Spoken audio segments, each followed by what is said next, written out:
Hello everyone. இன்றைக்கி gene க்ளோனிங்கை பற்றி என்னால் முடிஞ்ச அளவுக்கு நான் ஷார்ட்டாக சொல்கிறேன். இது மாலிகுலர் க்ளோனிங் அப்படின்னு சொல்லலாம். தென் இதோட டெஃபினிஷன் பார்த்தோம் அப்படின்னா, ஒரு பர்ட்டிகுலரான ஒரு ஸ்பெசிஃபிக் ஜீன் இல்லைன்னா அந்த டிஎன்ஏ சீக்வன்ஸை ரிகாம்பினன்ட் டிஎன்ஏ டெக்னாலஜி வழியாக க்ளோன் பண்ணுறது தான். ஓகேவா? இப்போ ஒரு ட்ரீ இருக்குது அப்படின்னா, அந்த ட்ரீ நல்லா பூக்குது. ஸோ அந்த பூக்கிறதுக்கு காரணம் என்ன? ஒரு ஸ்பெசிஃபிக்கான ஒரு ஜீன் அதில் இருக்கும், அப்படி தானே? அந்த ஸ்பெசிஃபிக்கான ஜீனை எடுத்து அதை க்ளோன் பண்ணுறது. அந்த என்டையர் ஆர்கனைசத்தையும் எடுத்து நம்ம க்ளோன் பண்ணல, அந்த டிஎன்ஏ சீக்வன்ஸிங்கை மட்டும்தான் நம்ம எடுத்து க்ளோன் பண்ணி இதே ஒரு பூக்காத ஒரு ஒரு பிளான்ட்லேயோ ஒரு ட்ரீலேயோ இதை இன்செக்ட் பண்ணுறதுனால அதுவும் அதிகமாக பூக்க ஆரம்பிக்கும். ஓகேவா? இதுக்கு அப்ளிகேஷன்ஸ் நிறைய இருக்குது. இதுதான் இதோட சிம்பிள் டெஃபினிஷன். அண்ட் இதோட பர்பஸ் பார்த்துக்கலாம். To study gene function and regulation. ஒரு ஸ்பெசிஃபிக்கான ஒரு ஜீன் என்ன ஃபங்க்ஷன் பண்ணுது அப்படிங்கிறத மேஜாரிட்டி ஸ்டடீஸ்க்கு இது யூஸ் ஆகுது. Then to produce large quantity of gene or protein. இப்போ இதில் எக்ஸாம்பிளாக இன்சுலின் அண்ட் க்ரோத் ஹார்மோன்ஸ் கொடுத்துருக்கேன். இப்போ இன்சுலின் அப்படின்னா பார்த்திங்கன்னா, ஒரு நம்மளோட பாடியில் கொஞ்சம் அமௌண்ட் ஆஃப் இன்சுலின் தான் நேச்சுரலாகவே ப்ரொடியூஸ் ஆகும். ஸோ அப்போது நேச்சுரலாகவே கம்மியாக இல்லைன்னா ப்ரொடியூஸ் ஆகாத ஹியூமன்ஸ்க்கு இந்த இன்சுலின் கொடுக்கணும் அப்படின்னா நம்ம ஒரு லார்ஜ் குவான்டிட்டியை ப்ரொடெக்ஷன் பண்ணணும். ஸோ இதுக்காக ஒவ்வொரு உயிரினத்தையும் கொன்று அந்த இன்சுலின் லெவலை நம்ம எடுத்தோம் அப்படின்னா நிறைய உயிரினங்கள் இறந்துரும். அப்புறம் நமக்கு தேவையான அளவுக்கு கிடைக்காது. இன்சுலினோட விலை அதிகமாக இருக்கும். ஸோ இதில் என்ன பண்ணுறாங்க அப்படின்னா, இன்சுலினை பர்டிகுலராக ஒரு ஜீன் தான் சிந்தசிஸ் பண்ணோம், அப்படி தானே?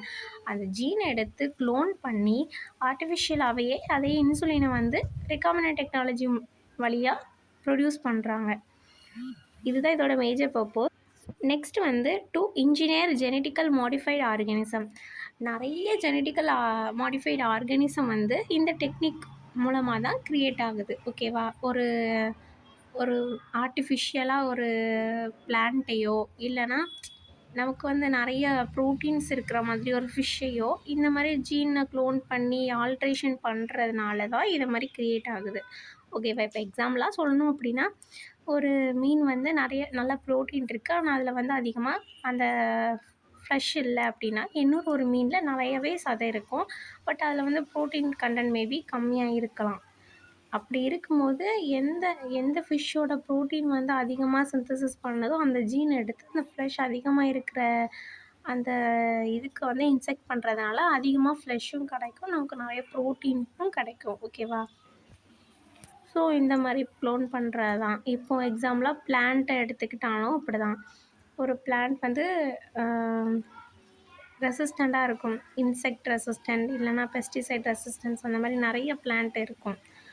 அந்த பிளான்ட்டில் உள்ள அந்த ரெசிஸ்டன்ட் இருக்கிற அந்த ஜீன் எடுத்து ஒரு ஹை ஈல்டு கொடுக்குற ஒரு நல்ல விளைச்சல் கொடுக்குற ஒரு பிளான்ட்டுக்கு இன்செக்ட் பண்ணுறதுனால அந்த பிளான்ட் அதிக விளைச்சலாகவும் கொடுக்கும். இன்செக்ட்டுக்கு இன்செக்ட் அண்ட் அதர் ப்ரிகாஷன்ஸ்க்கு ரெசிஸ்டண்டாகவும் இருக்கும். ஓகே, தென் இதோட ப்ராசஸ் தான் பார்க்க போகிறோம். First isolation of DNA.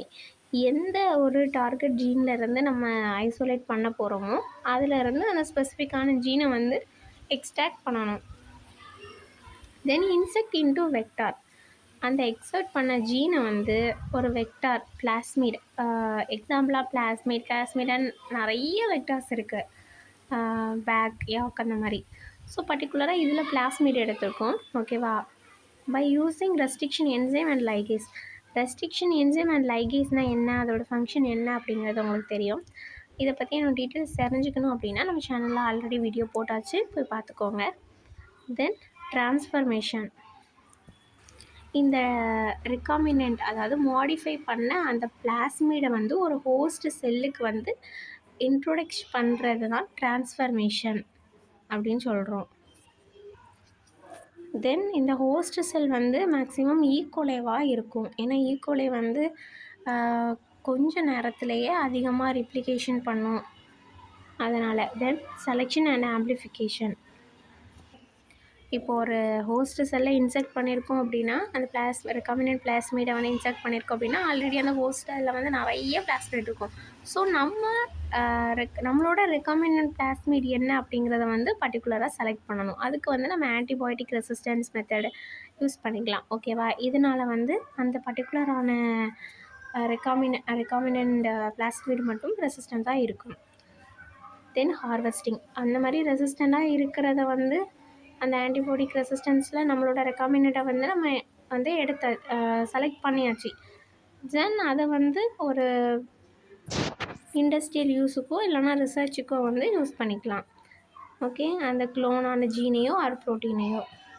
தென் இதோட அப்ளிகேஷன் பார்த்தோம் அப்படின்னா, production of recombinant protein, insulin or vaccine, then genetic engineer in agriculture, pest resistant crops, then gene therapy research.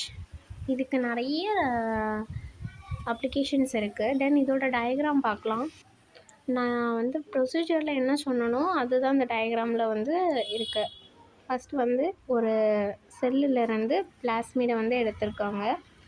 தென் இன்னொரு டார்கெட் செல்லுலேருந்து அந்த ஸ்பெசிஃபிக்கான ஜீனை வந்து ரெஸ்ட்ரிக்ஷன் என்சைம் யூஸ் பண்ணி கட் பண்ணியிருக்காங்க. தென் இந்த ரெண்டையும் வந்து ரெக்காமினேட் பண்ணியிருக்காங்க. இதை வந்து ரெண்டையும் லைகேட் பண்ணுறதுக்கு லைகேஸ் என்சைமை யூஸ் பண்ணி லைகேட் பண்ணியிருக்காங்க.